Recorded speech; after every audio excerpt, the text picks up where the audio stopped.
there guys, and welcome back to another video. Today I am doing the first of a few videos that are very much inspired by the House of Masks. They're just some of my favourite videos he's ever done, and in this one I'm going to be going through all the Slipknot members and telling you my favourite mask that they've ever had. There are a couple of tied positions just because some were too hard to pick, but there's also a couple of members that I'm not going to include on this list, but I am going to tell you why I'm not going to include them. Okay, so we're going in no particular order, but I'm going from 1999 to 2009. I also do just want to say that these are just my opinion. If you don't like these masks, that's fair enough. If there's masks that you like that I haven't put on this list, I probably still like them because I do like 90% of the masks that Slipknot have used. Okay, starting off, we have got Jim Root. And for Jim, I've had to go with the W-neck variant like he had during Dynamo,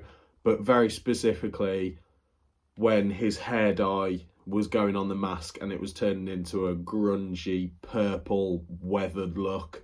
I just thought that was Jim's strongest look. The purple tinge on the mask I just thought looked so sick. And it was just his most menacing look in my opinion. So yeah, the purple W-neck variant for Jim Root. Okay, Mick. Mick is probably my favourite member of Slipknot just because he's so menacing, he's so cool, he's so talented. But when it comes to his masks, he's obviously really had about four. He had the original battered hockey mask, he had the Black Leather Devil, the same mask that he just spray painted silver for Iowa, and since Volume 3 we've pretty much had the exact same mask. So for Mick's, I'm going to have to go with the Black Leather Devil at the start of Self-Titled.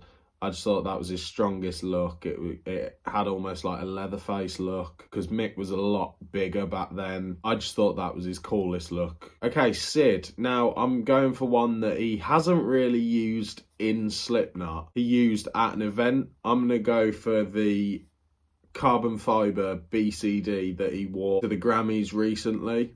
Overall, I'd say the BCD has got to be my favourite mask that Sid's ever worn. So if you're wondering what's my favourite that he's ever worn on stage, the BCD variants, any of them. I love the new gold one, but the carbon fibre one I just thought looked really cool. But Sid's a member that I don't particularly care for his masks. Just the gas mask look hasn't really appealed to me during any of Slipknot, but I can't lie, the BCD does look cool on Sid and I can't imagine him wearing anything else. Paul. Now, Paul, again, for a lot of Slipknot, I really haven't cared about any of his masks.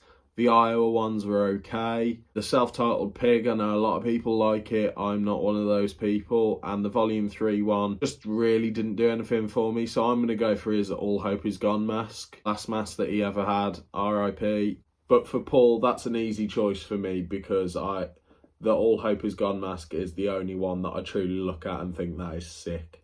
And my mate Luke's got that tattooed on his arm and it looks cool as fuck. Okay, Clown. Clown's the first tied position. I've either had to go for the vintage West German Clown. Obviously, that's his mask. That was the start of Slipknot's masks. Or for the 25th anniversary tour, when they played the Pappy and Harriet show in California, Clown came on wearing a blank variant of the mask he's got now, that you can literally see up there, and it was just painted white and red, and I just thought that looked cool as fuck. That is, aside from the vintage West G, I can't think of a mask that I put even close to that, because that's so close to the vintage West G that I'm including that one as well. But the blank variant I just thought looked amazing. It was clean, it was pretty, I just loved it. Okay, Joey. Now, this is a bit of a controversial one because I know a lot of people prefer the earlier masks, and I do love like the Kerrang Awards masks with the red. The Stitch mouth, I think, is iconic for Joey, but I'm going to have to go for the All Hope Is Gone Joey look. I just loved it when he had those big wire gloves and the crown of thorns, but just his mask, it was so weathered, it was so fucked up, and yes, it was made like that, but I just thought Joey looked amazing on that album cycle, and it's a shame that that was the end of his time with Slipknot. Again, RIP to Joey. Okay, Craig. Craig didn't really have that many great masks. In my opinion, he had two, and those were from the first two albums, but my favourite has got to be the rusted Iowa Craig mask. I love that mask. It looks evil. Yeah, it just looks evil. Okay, Chris Fane. I'm going to have to go with the first Distortions Unlimited Liar conversion that was done. But apparently Chris didn't even wear this mask. Or if he did, it was very rarely, because this picture on screen now, apparently it's very divisive whether that's Chris actually wearing the mask or not. I don't know, but in that picture, I just think it looks cool as fuck. It looks evil. That's the mask that you'll see on the album cover. But if we're going for one that we know that Chris wore, but he definitely didn't wear it for a long time, I'm going to have to go for the Spear Outlier, just because it had an authentic look. Not too much was done to it, and it's just a case of less is more, and it looked fucking evil. Okay, Corey, this is an easy one for me. I know a lot of people put Volume 3 up there, put the Iowa one up there, but for me, it is hands down, not even close. It's the Ghost Glow. I love that mask. I'm so happy that I have one. I just think this was the mask that defined Corey. It just looks disgusting at the end of its life. Like during Dynamo, it was so dark. It literally looked like it was decomposing as the days went on, which I know happened to Corey's original dummy mask. He said that ended up melting to his face. Right, now we're going to go on to the new members, those being Jay, V-Man, Zach, Mike Path, Eloy and Jeff. Now, I think you can see the members that I am not going to be counting on this list, but Jay, I'm going to have to go with the 0.5 weathered mask. More specifically, towards the end of its life, when like the white stripes had sort of dulled down a bit, it looked so worn. I thought when Jay did his mask history with AJ, the 0.5 mask still looks amazing. As much as I love that variant of it, I just think the really weathered variant looks that much cooler. V-Man, I don't like any of V-Man's masks. I was happy to see that he changed his mask recently, but again, I'm still not fussed about it. It just looks too manufactured, so I'm generally gonna have to go with V-Man's Devil and I debut mask. Because even when he tried weathering it, it just, for me, it added pretty much nothing. It didn't take on its own lease of life like Jay's mask did. Okay, Zach, I'm not going to count because he had one mask, and in my opinion, it was very reminiscent of when Clown had the leather clown mask. Again, a mask that I wasn't a fan of. I wasn't a fan of Zach's mask, and he was barely with the band.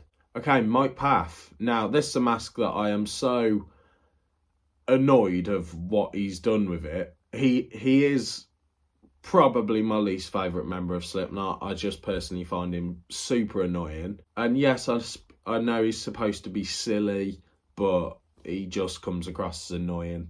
Chris was silly. He literally would always mimic wanking off his nose, but he wasn't annoying. But yeah, for Mike Path, I'm going to have to go with the Zipper Eye mask that was debuted at the start of the 25th anniversary run, because I think his mask before that, he had the Zipper Smile, and then to put them in the eyes, I thought it looked really cool. But then he had these big fucking tassel, silly dreads.